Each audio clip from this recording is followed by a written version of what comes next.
partie qui est verte, c'est des champignons. Les moisissures sont partout, dans la salle de bain, la cuisine, les chambres de ses enfants. Elles se sont aussi développées sur les meubles, dans les placards et sur le matelas. Nadine doit tout jeter. La première chose que je vais me débarrasser, ce sont les literies. Parce que si je retire la couche de couette, vous verrez, la moisissure a déjà plus qu'entamé ma couette. Ce logement va bientôt être déclaré insalubre. Mais les autres locataires de cet immeuble du centre de Rouen sont inquiets, car le problème n'est pas réglé. À l'origine, des fuites de canalisation souterraines qui provoquent de très mauvaises odeurs jusqu'au 9e étage où vit Marie-Rose. On a l'évier qui refoule, sans arrêt, une odeur nauséabonde, qu'on ne peut même pas déjeuner le matin, tellement que ça vous prend au cœur. Marie-Rose habite ici depuis plus de 20 ans. D'année en année, elle a vu cet immeuble des années 70 se dégrader avec l'apparition récente de rats. Je ne peux plus recevoir du monde chez moi. J'ai honte. Quand vous rentrez, vous croyez que c'est accueillant?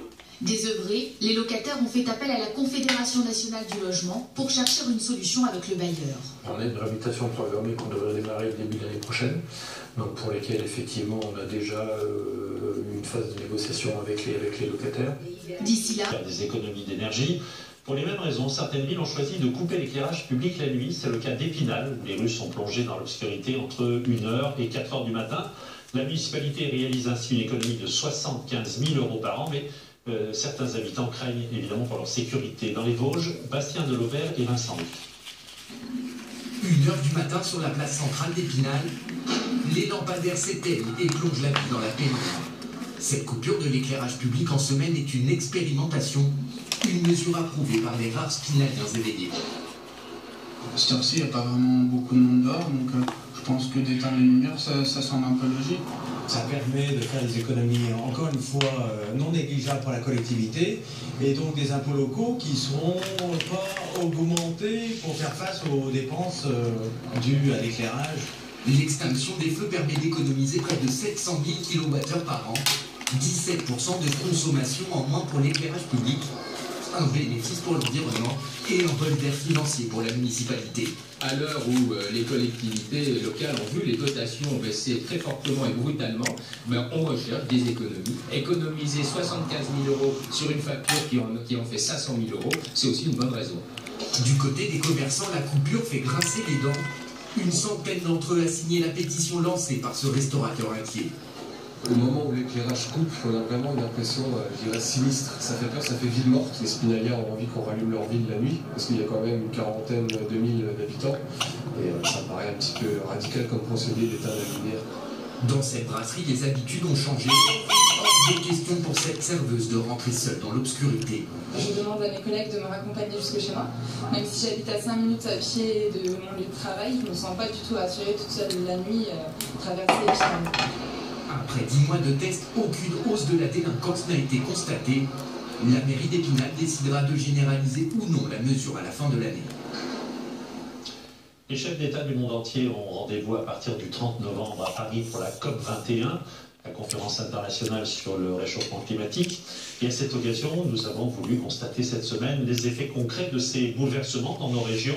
Alors, 5e et dernière étape aujourd'hui, en Haute-Normandie, où les pêcheurs doivent s'adapter à de nouveaux cycles de migration pour les poissons. Dominique Lagos-Sampère, Régis Royer et Pascal Lemaitre. Retour de pêche au petit matin dans le port de Dieppe. Au fond de la cale, les prises de la nuit, plusieurs dizaines de kilos de poissons. C'est du rocher, ça? Ouais, c'est ça, c'est du rocher marron. La pêche a été bonne ou? Ça aurait pu être mieux. Et ça, c'est une espèce qui est vendue cher. C'est une espèce recherchée, mais c'est sur cette espèce-là que nous travaillons aujourd'hui. Manque à gagner, manque de repères surtout. Depuis plus de 30 ans, Yannick consigne ses pêches sur son ordinateur pour mieux gérer ses sorties en mer. Une habitude devenue inutile aujourd'hui. Pourquoi s'embêter à enregistrer nos pêches d'une année à l'autre, puisque de toute façon, il faudra qu'on s'adapte l'année d'après à la situation et au climat.